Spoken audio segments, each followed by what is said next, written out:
मुझे मौलवी तारिक जमील साहब ने फरमाया इसको पढ़ो कि तुम्हें नहीं पता कि मौलाना सईद अहमद खान साहब का ताल्लुक़ कैसा था रसूलुल्लाह सल्लल्लाहु अलैहि वसल्लम से, तो इसके असरात मुरत्तब होंगे लोगों पर, तो तुम इसको पढ़ो।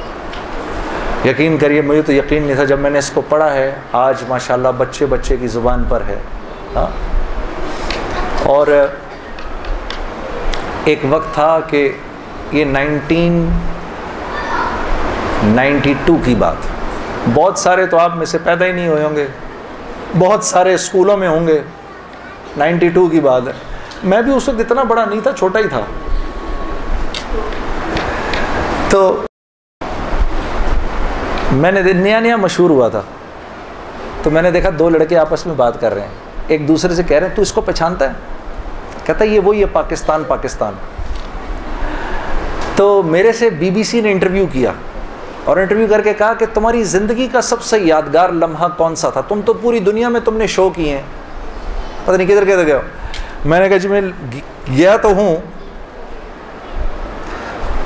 लेकिन मेरी ज़िंदगी का सबसे यादगार लम्हा वो है जब मेरे मुल्क के दो लड़कों ने, जो मुझे पहचानते नहीं थे, पहचानने की कोशिश में मुझे कहा ये वो है, वो पाकिस्तान पाकिस्तान।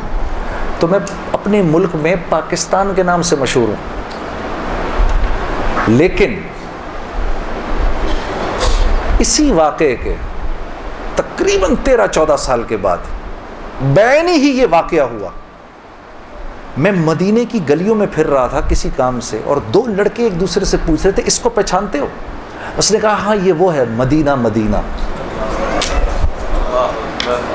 तो मैंने पीछे मुड़ के उनको ऐसे देखा और मुझे यकीन नहीं आया, नजर नहीं आए वो मुझे लड़के, पता नहीं किधर गायब हो गए।